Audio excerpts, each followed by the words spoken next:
स श्री कृष्ण परब्रह्म भगवान पुरुषोत्तम उपास्य इष्ट देवोना सर्वाविर्भाव कारणम स राधा युतो ज्ञेयो राधा कृष्ण इति रुक्ष्मणियो रम्योपेतो लक्ष्मी नारायण सही वामे यस्य स्थिता राधा शिष्ट यस्यासि वक्षसि वृंदावन विहारम तम श्री कृष्णम हृदि चिंतये।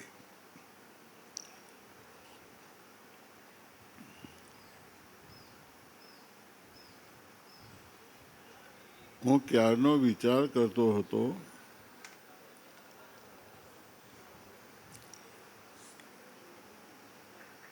આંખો બંધ કરી અને હું નીંદરમાં જતો રહ્યો હતો, સૂઈ ગયો હતો. બધા અમથા કહેતા હોય છે કે મારા સૂઈ જાય છે, તો હું જ કહી દઉં એટલે કોઈને ચિંતા નહીં. હવે હું સૂતો તો એની અંદર મને કેટલાક સ્વપ્ન આવ્યા આજના દિવસે.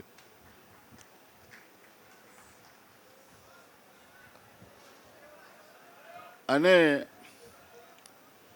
એ સ્વપ્નની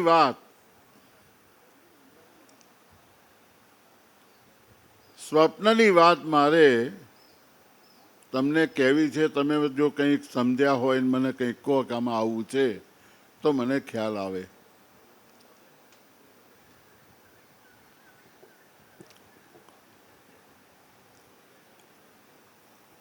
સૌથી પહેલો તો સ્વપ્ન એ આવ્યું કે બે મહારથીઓ હતા.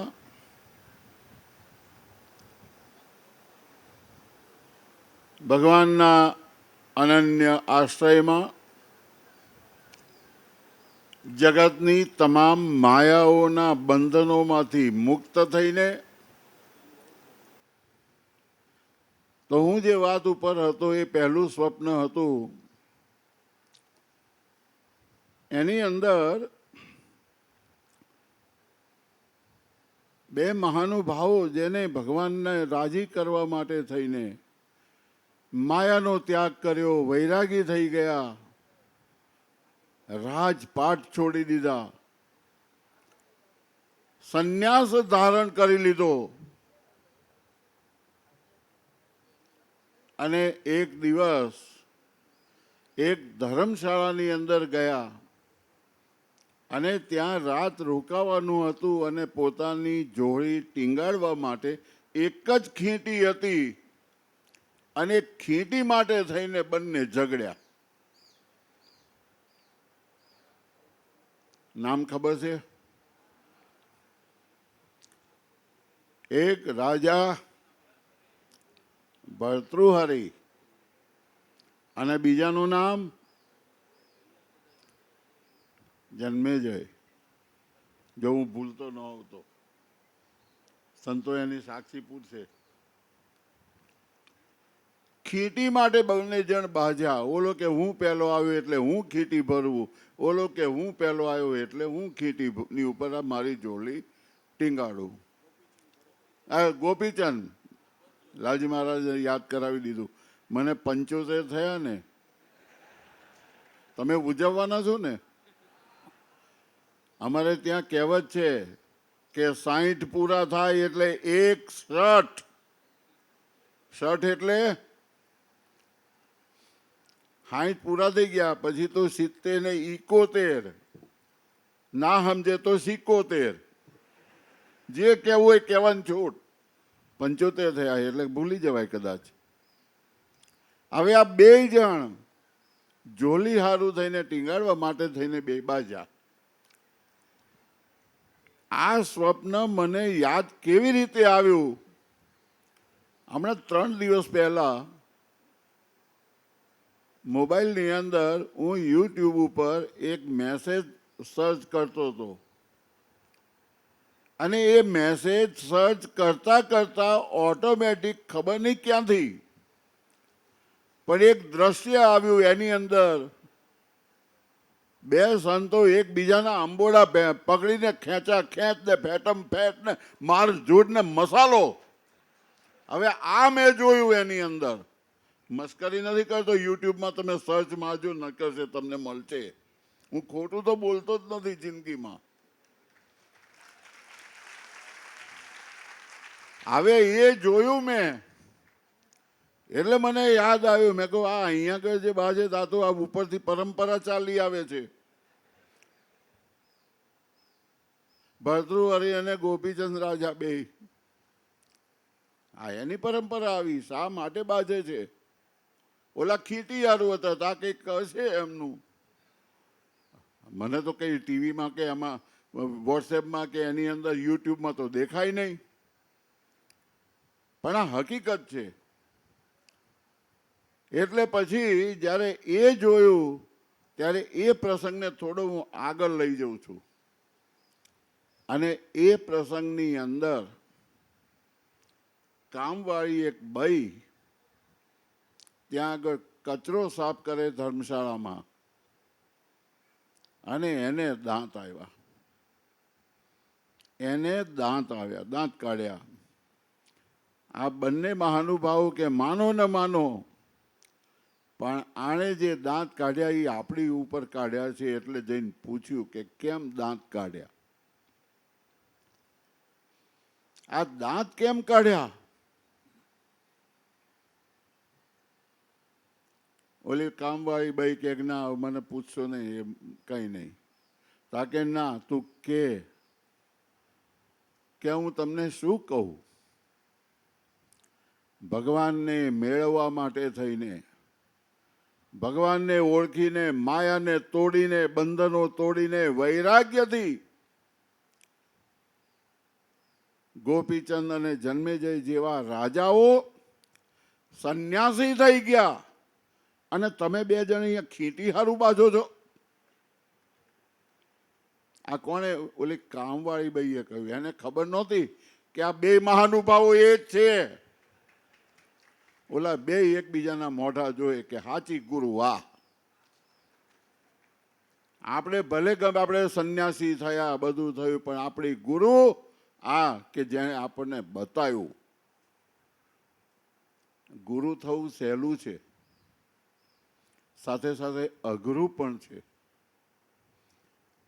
ગુરુ થવા માટે થઈને કોઈ વય મર્યાદા નથી. ગુરુ થવા માટે કોઈ ઉપદેશની જરૂર નથી. પહેલા તો ગુરુની પોતાની એક નિષ્ઠા જોઈએ. એની પોતાની જ નિષ્ઠા હોય તો એ ગુરુ થઈ શકે.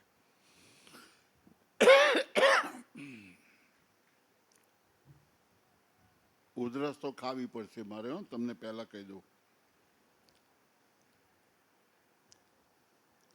બીજું જે સ્વપ્ન આવ્યું, આ પહેલા સ્વપ્નની વાત મેં કરી.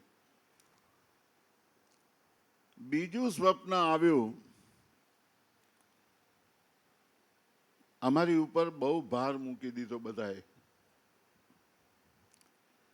લાલજી મહારાજે મૂક્યો અને આ બાજુથી એ મૂકાણો. ચારે બાજુથી અમારી ઉપર ભાર મૂકાતો જાય છે. તો મને એમ થાય છે કે હું થોડો હલકો કરી નાખું તો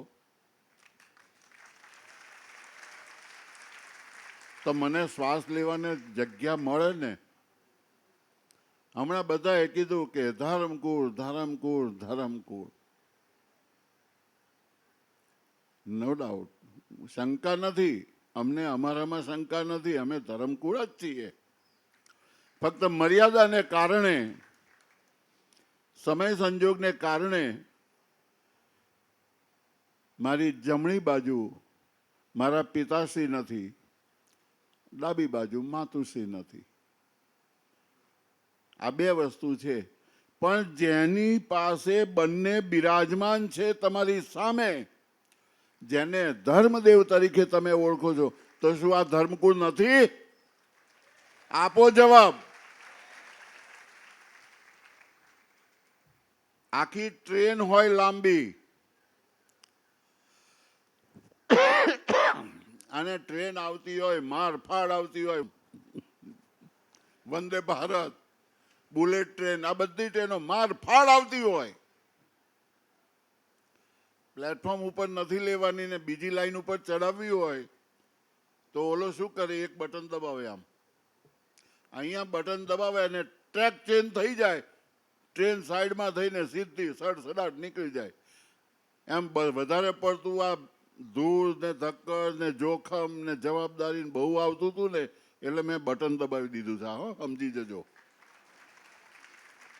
તમારી બધાની ટ્રેન સીધી ત્યાં, મારી પાછળ નહીં, ત્યાં.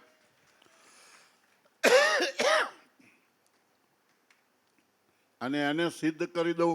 પાછી આ જ વાત ગઈ વખતે અગાઉ એક વખત મેં પ્રસંગ કહ્યો હતો. શ્રીજી મહારાજે હમણાં કીર્તન ગાયું ને, ઘનશ્યામ સ્વામીએ, એમણે 2 કીર્તન ગાયા. પહેલું કીર્તન પહેલા લઈ લઉં. એક, જેને જોઈએ તે આવો મોક્ષ માગવારે લોલ. તમારે મોક્ષ જોઈએ છે ને, એટલે તમારે માગવા આવવાનું છે. મારે વેચવાને વેચવા નથી નીકળવાનું.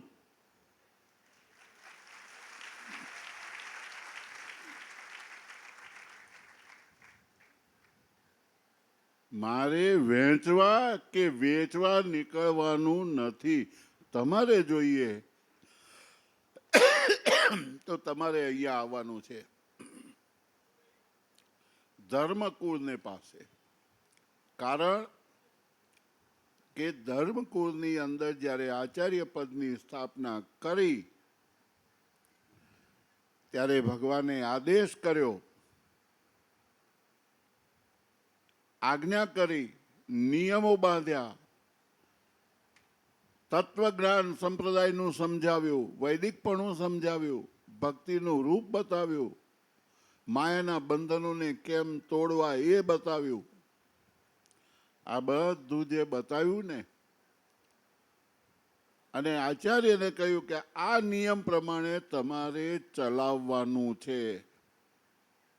ક્યાંય એવું લખ્યું એમાં મનસ્વી બાંધકામ કે કરજો, કે બંધછોડ કરજો, કે મન ફાવે એવા ડ્રોઈંગ રૂમ બનાવજો, એવું ક્યાંય લખ્યું મકાનમાં? નકશા પ્રમાણે ચાલવાનું છે અને બાંધવાનું છે. કારણ કે નકશો મંજૂર ઉપરથી થયો છે કે આ પ્રમાણે તમે કાર્ય કરશો તો અમારા છો, નહીં તો સંપ્રદાયવાળાએ જાણવાનું કે અમારા. કોને માનવાનું છે આ? તો જે નથી આપણા, તો પછી એની ચિંતા કરી શું કામ છે? ભલામણા એની ચિંતા કરવાની જરૂર ખરી? અત્યારે બધા શહેરમાં આવી ગયા છો, પણ ગામડે જ્યારે રહેતા ત્યારે તમારા ગામડામાં પશુપાલનનો ધંધો કરતા હશો. કોઈ ગાય ભેંસ રાખતા હશો, બળદ રાખતા હશો. હવે તમારા ઘરે ગાય વીણાય તો એ ગાયને ખોરાક આપે, એ ગાયને દાણ ખવડાવે, એની માવજત કરે, આ બધું કરે. એ કોણ કરે? એ માલિક કરે, પાડોશી થોડો કરે. પાડોશી ન કરે, માલિક પોતે કરે. એમ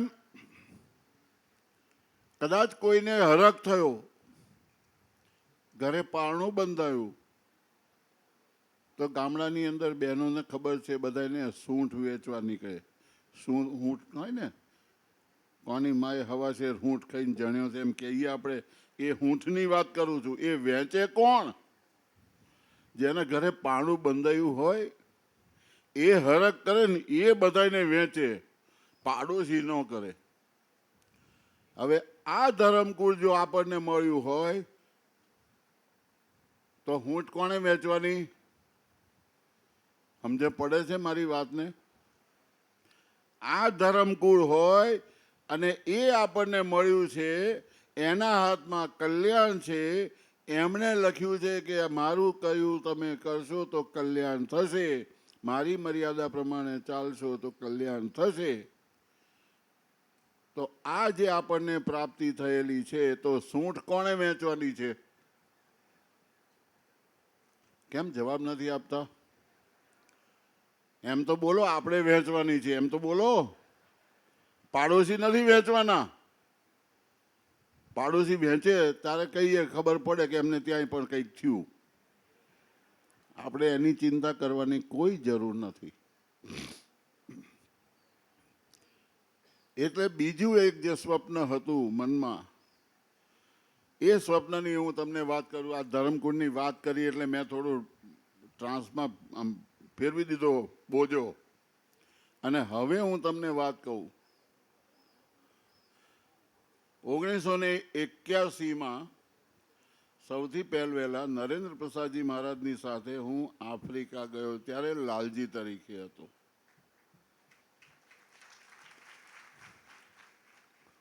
ત્યાર પછી 89માં સૌ પહેલો મારો પ્રવાસ એ અમેરિકામાં થયો. અમેરિકાની અંદર સૌ પહેલો પ્રવાસ હતો અને એ વખતે અમારી સાથે રહીને લાભ લેનારા એસપી સ્વામી બેઠા છે ને, એમના ગુરુ હતા ઘનશ્યામ સ્વામી, એક એ હતા અમારી સાથે. એક ઉનાની અંદર માધવદાસ કરીને જે છે એ હતા. હવે અત્યારે છે કે નહીં મારે માટે તો ગણવાની જરૂર નથી, પણ તે વખતે હતા. ત્યાર પછી વડતાલના અથાણાવાળા સ્વામી હતા, એમના શિષ્ય વિષ્ણુ સ્વામી, એ પણ અમારી સાથે હતા. અને અહીંયા મેદપુર મંડળ એના બાલકૃષ્ણ શાસ્ત્રી, બરાબર ને, એ અમારી સાથે હતા. અને દિનેશ ભગત અહીંયા અત્યારે નથી, દિનેશ ભગત અહીંયા છે, જે એમના ગુરુ કોઠારી આશા ભગત, એ અમારી સાથે હતા. અને એક ગરડાના આપણે કલાલીમાં પેલા આપણે હતા ને ભાઈ, એક સાધુ સેવામાં, નહીં ગરડાના હતા, કે નામમાં શું રાખ્યું, નામ તો નાશવંત, અહીંયા જ રહેવાનું છે, એટલે આપણે જતું કરીએ ને. આ બધા મારી સાથે હતા. અને એ વખતે મારી પાસે 2 પ્રપોઝલ આવ્યા. પ્રપોઝલ, નિર્ણય નહોતો કરવાનો, પ્રપોઝલ આવ્યા. પહેલું પ્રપોઝલ એ આવ્યું, પહેલાના આચાર્યો સંતોની સાથે સમાગમ કરતા હતા, 4-4 કલાક 5-5 કલાક સત્સંગની વાતો કરતા હતા. અત્યારના આચાર્યો કરતા નથી, એમને કરવું જોઈએ આ તે બધું. હું શાંતિથી સાંભળતો રહ્યો. રઘુવીરજી મહારાજ હતા, ભગવત પ્રસાદજી મહારાજ હતા, બધા સંતોનો સહવાસ કરનારા હતા. એમાં મેદપુરવાળા બાલકૃષ્ણ શાસ્ત્રીએ કહ્યું, હરિભક્તો બેઠા હતા, જાહેરમાં કે વાત થઈ હતી, આ બધા સભા નહોતી, પણ 4-5 જણ બેઠા હતા. એમણે કીધું લક્ષ્મી પ્રસાદજી જે છે 4-4 કલાક સંતોના આસને જઈને સમાગમ કરતા, આ કરતા તે બધું. એમણે જેવું કીધું એટલે મને તરત મોકો મળ્યો. મેં કહ્યું સંતોએ એમને એવું કયું શિક્ષણ આપ્યું, કયો સમાગમ કર્યો કે એમને ગાલી છોડવાનો વારો આવ્યો જે આજે બેઠા છે? કેમ એવો કયો સમાગમ કર્યો? કીધું પછી કોઈ દિવસ આટલા વર્ષો જતા રહ્યા, આ પ્રપોઝલ મારી પાસે ફરી નથી આવ્યું, સંતોનો સમાગમ કરો. એ ભૂલાઈ ગયું. પણ જે કારણસર સંતો મજબૂત હતા, સંપ્રદાય મજબૂત હતો, ભગવાનની આજ્ઞા પ્રમાણે ચાલવા માટે થઈને તત્પર હતો, તો જ્યારે લાઈનથી બહાર ચાલવાનું જ્યારે થયું, આચરણ થયું, તો આચાર્ય પદ ઉપર બેઠેલા લક્ષ્મી પ્રસાદજીને પણ આ સ્થાન છોડવું પડ્યું છે. એ ભગવાનની આજ્ઞા અને ભગવાનનો ચમત્કાર છે. આ ભગવાનનો ચમત્કાર છે, અમારો કોઈનો નથી. ત્યાર પછી અમે આવ્યા, શ્રીપતિ પ્રસાદજી મહારાજ આવ્યા, આનંદ પ્રસાદજી મહારાજ આવ્યા, નરેન્દ્ર પ્રસાદજી મહારાજ આવ્યા, અને અત્યારે હું તમારી સામે બેઠો છું. તમને બધાને ખબર છે કે મારી 50 વર્ષની ઉંમર થાય એટલે મારે વાનપ્રસ્થ લઈ અને જવાબદારીમાંથી મુક્ત થવું, એવું કોલ મેં મારા પિતાશ્રીને આપ્યો. ત્યાર પછી ગાદી ઉપર હું આવ્યો અને ગાદી મેં સંભાળી હતી. આ પહેલી શરત હતી કે 50 વર્ષ પૂરા થાય, 51મું બેસે એટલે મારે વાનપ્રસ્થ લઈ લેવાનો આ જવાબદારીમાંથી. હવે ભગવાનને કંઈક જુદું હશે, એમની ઈચ્છા તો એ જાણે, આપણને કોઈને કહે નહીં. એવું ચક્ર ફેરવ્યું કે 49મું વર્ષ મને બેઠું અને આ બધી લડતો ને વિવાદો શરૂ થઈ ગયા. મારે 50 વર્ષે જે નિવૃત્તિ લેવાની ઈચ્છા હતી, બધા જાણતા હતા, પણ વિવાદની અંદર એમને જે કરવું હતું એ થાય એવું હતું નહીં. એટલે લવાદમાં ગયા, વિવાદ થયો, લવાદ બેઠું, લવાદની અંદર નક્કી થયું કે મારે વાનપ્રસ્થ સ્વીકારવાનો ને લાલજી મહારાજને ગાદીએ બેસાડવાના. એની અંદર બધાની સહીઓ છે, મારી સહી છે, લાલજી મહારાજની સહી છે, અમારા વકીલોની સહી છે, નવતમ સ્વામીની સહી છે, એમના વકીલોની સહી છે, ત્યાં હાજર રહેલા બીજા જે હતા સંતો, બધાની સહીઓ છે એમાં. અને એની ઉપર એક રિમાર્ક લખી છે, લવાદ ગુજરાત હાઈકોર્ટના નિવૃત્ત ન્યાયાધીશ, કે આ ડિસાઇડેડ જ્યારે થયું આ નિર્ણય, એટલે લખ્યું કે ઇટ ઇઝ એક્સેપ્ટેડ, એ બધી પાર્ટીઓ દ્વારા આને એક્સેપ્ટ કરવામાં આવ્યું છે, એન્ડ રેકોર્ડેડ, આની અંદર રેકોર્ડ કરવામાં આવે છે લવાદના કામમાં, અને નીચે સહી કરેલી છે. આ હકીકત છે. એની અંદર લાલજી મહારાજને બેસાડવાનું સ્વીકારવામાં આવેલું હતું. પછી તો નક્કી થઈ ગયું કે આ તો નક્કી થઈ ગયું, અને અમારી જે માગણીને અમારે જે કરવાનું હતું એ તો રહી ગયું. પાછળથી અમને સૂઝ્યું, એટલે કે ના, અમને લવાદ મંજૂર નથી, એટલે ભાગ્યા ત્યાંથી. એટલે લવાદે કીધું કે એમને મંજૂર નથી, તો હવે મારો જે ઓર્ડર કે કંઈ કરવાનું રહેતું નથી, આને હું કેન્સલ કરું છું, આ લખાણ. એટલે લખાણ કેન્સલ થઈ ગયું. પણ મારે જે કહેવું છે એ છે કે એની અંદર મારી ઉપર મને હુકમ આવ્યો કે આચાર્ય તરીકે હું ખરો, પણ આચાર્ય તરીકે કામ ન કરી શકું, તો આચાર્ય તરીકે જ મારે એમને ગાદીએ બેસાડવાના છે. નહીં બેસાડવા માટે થઈને આખી સિચ્યુએશન જે ઊભી કરવામાં આવી એ કોણે કરી? વિરોધીઓએ કરી. નહીં તો હું તો આજે પણ મારી ઉપર મને હુકમ ઉપડી જાય તો હું આજે બેસાડ દઉં, મને ક્યાં વાંધો છે? મને તો વાંધો છે જ નહીં.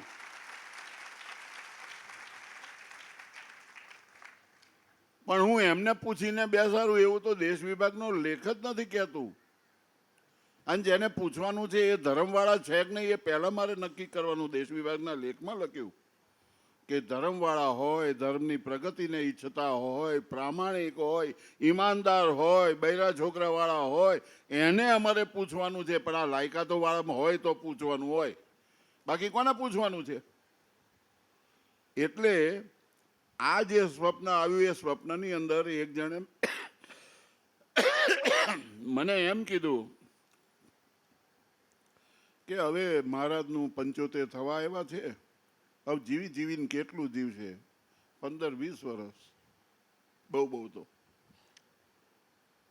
એટલે હવે કોક સાંભળી ગયો, એને વાત કરી હશે, તો એણે આવીને મને વાત કરી. તમે કહ્યું તું પૂછી જો કે ભગવાન છે? ભગવાને એને કીધું છે જેને કીધું એને, અને ભગવાન કહી ગયા હોય તો આપણે ભગવાનને પ્રાર્થના કરીને પૂછીએ કે અમને કહો આ તમે આને ક્યારે કીધું છે. બાકી એને જે કીધું હોય તો એમને એમ રહે. પણ મને હમણાં 2 કલાક પહેલા આવીને કહી ગયા છે કે આજથી 200 વર્ષ તારું આયુષ છે.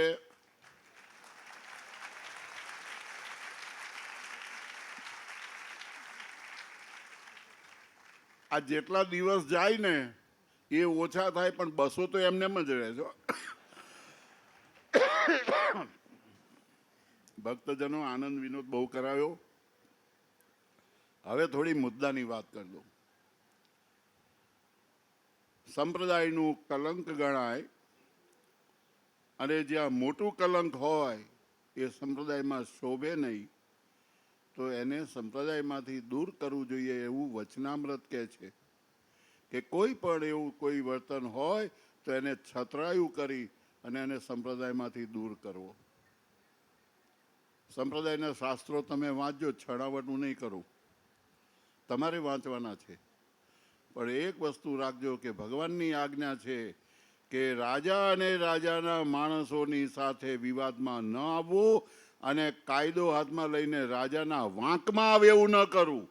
આ એક ખાસ તમે ધ્યાન રાખજો. મારે એટલા માટે કહેવું પડે કે અત્યારે માહોલ બધા જાત જાતના આવે છે ને. હવે તમે મને ગુરુના સ્થાને બેસાડેલો છે તો ગુરુની પહેલી ફરજ છે તમારી સલામતી. તમારી સલામતી એ પહેલી છે. સલામતી બે રીતની હોય, એક આ લોકની અને એક પરલોકની. એટલે આ લોકને માટે થઈને ભગવાનની આજ્ઞાનું પાલન કરી અને આપણે નીતિમત્તાથી કામ લેવું એ આપણો ધર્મ છે, આપણી ફરજ છે. કામ ન કરવું એવું નથી, પણ એને વ્યવસ્થિત સમજી વિચારીને યોજનાબદ્ધ કામ કરવું, એમ કહેવાનો મતલબ છે. આજ્ઞાથી વિરુદ્ધ નહીં કે જેની અંદર ભગવાનની આજ્ઞા લોપાય. આ પહેલું કામ. અને મોક્ષ માટે થઈને ભગવાનના પ્રાપ્તિ માટે થઈને આપણે પ્રયત્ન કરવાનો છે. તો એને માટે થઈને ગુરુ તરીકે તમને સાચી સલાહ, સાચું માર્ગદર્શન એ આપવું એ અમારી ફરજ છે. અને એને અંદર એક બહુ સરસ દ્રષ્ટાંત મારે આપવાનું છે. એમાંથી એક શબ્દ તો લાલજી મહારાજે કહી દીધો.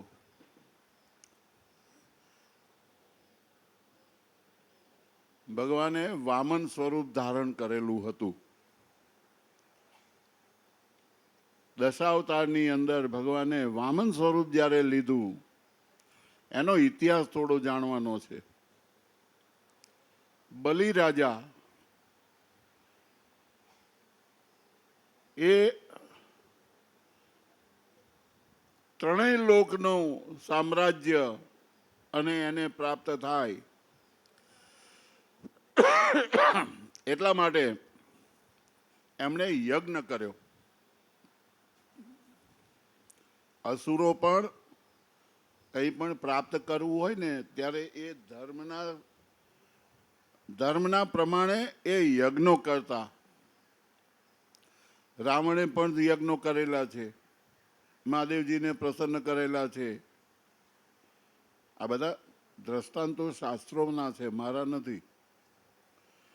તો એ જ્યારે યજ્ઞ ચાલતો હતો એની અંદર જો એ યજ્ઞ પૂરો થાય તો ત્રણેય લોક બલિરાજાને આધીન થઈ જાય. એટલે દેવતાઓ મૂંઝાણા કે આનું કરવું કેમ. એટલે ભગવાનને પ્રાર્થના કરી તા. ભગવાન કે એનો રસ્તો હું કરી આવું જઈને. એટલે ભગવાન વામન સ્વરૂપે બ્રાહ્મણના વેશમાં આવ્યા અને બલિરાજાને કહ્યું કે ભિક્ષાન દેહી. એટલે બલિરાજાએ કીધું કે માગો. બલિરાજા પાસે જ્યારે ભિક્ષાની માંગણી કરી વામન સ્વરૂપે ભગવાને, જે ત્રણેય લોક, એ ત્રણેય લોકના સ્વામી, અનેક બ્રહ્માંડોના સ્વામી, એ પરમાત્મા માગવા આવ્યા છે બલિરાજાને ત્યાં. ઓલો તો રાજ માટે કહેતો હતો, આ તો રાજનો ધણી આવીને ઉભો રહ્યો માગવા માટે. પણ ગુરુ હોય ને એ માયાના બંધનને તોડાવે, માયામાં બાંધે નહીં. આ એક વાત સમજવાની છે. ભગવાનના માર્ગે જતા વચ્ચે આવરણ થાય એને માયા કહેવી. એ વ્યાખ્યા ભગવાન સ્વામિનારાયણે શિક્ષાપત્રીમાં લખી. આ માયા છે ભગવાનના માર્ગે જવા માટે થઈને. હવે અહીંયા બનાવ એવો હતો કે બલિરાજા યજ્ઞ કરે છે અને વામન સ્વરૂપે ભગવાન પોતે માગવા માટે આવ્યા છે ભિક્ષુક બનીને. ભગવાનનું સન્મુખ છે, ભગવાનને આપવાનું છે દાન બલિરાજાને. યાચક થઈને આવ્યા છે, ભગવાનનું સાનિધ્ય છે, તો ભગવાનની સાથે મળે એવું ગુરુએ કહેવું જોઈએ ને.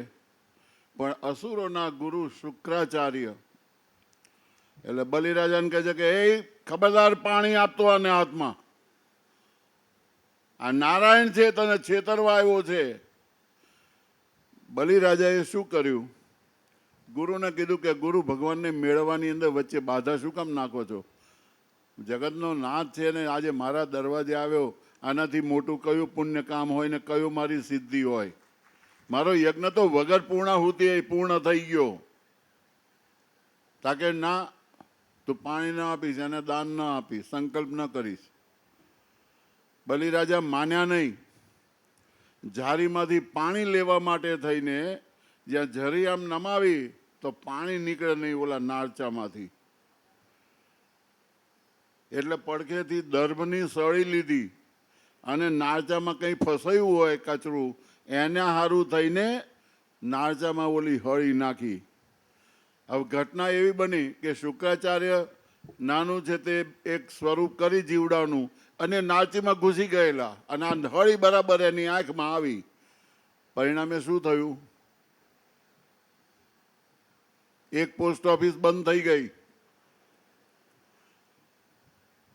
કહેવાનો માર્ગ એ છે કે સાચો ગુરુ હોય તો ભગવાનના માર્ગે ચડાવે, અને જો ખોટો ગુરુ હોય તો ભગવાનના માર્ગમાં અવરોધ નાખીને માયાનું જોર વધારે.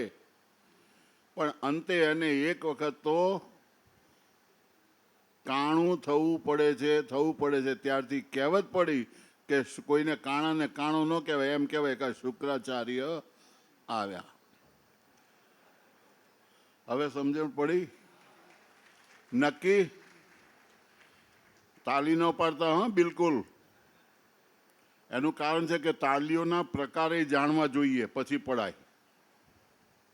એટલે હું નહીં કહું એ આજે, ફરી કોઈ વખત. પણ આજે તમે બધા અહીંયા આવ્યા છો. અમારા ગુરુ કોણ? સંતોના ગુરુ કોણ? હરિભક્તોના ગુરુ કોણ? ગુરુ વત્તા ગુરુ કમ, એટલે કહે છે ને buy one get one free. આ ગુરુ એવા છે કે મોક્ષ પણ આપે છે, સમજણે આપે છે ને ઉપરથી મોક્ષ આપે છે. બાય વન, ગુરુની આજ્ઞા પ્રમાણે ચાલો, બાય વન મોક્ષ મળી જશે, ગેટ વન ફ્રી. સમજી ગયા? કહેવાનો મારો ભાવ છે એટલો જ કે આજના શુભ દિવસે કોઈની છત્ર છાયામાં આવ્યા વગર આપણે ભગવાનની છત્ર છાયામાં રહી એમની આજ્ઞાનું પાલન કરીએ, એની નિષ્ઠાપૂર્વક અને એની ખુમારી સાથે આપણે આપણું જીવન પૂરું કરીએ, ભક્તિ કરીએ, અને ભગવાનનું સાનિધ્ય જો આપણને મળી જાય, અક્ષરધામ મળી જાય, તો આપણું લક્ષ્ય અને આપણું કાર્ય એ સફળ થયું છે, જીવન સફળ થયું છે એમ માનજો. આ એક શિખામણ સાથે આજે ભગવાનના ચરણોમાં પ્રાર્થના કરી તમને બધાને ખૂબ સુખી કરે, બુદ્ધિ બળ ઐશ્વર્ય આપે અને સાચી સમજણ આપે ને ભગવાનનું ભજન કરવાનું ખૂબ બળ આપે. પાજી પડાવની છાયામાં દબાવાય નહીં ને ભગવાનનું બળ રાખીને તમે આગળ વધો ને મોક્ષના ભાગી બનો, એવી ભગવાનના ચરણોમાં પ્રાર્થના કરી અને મારી વાણીને વિરામ આપું છું. સહજાનંદ સ્વામી મહારાજની જય.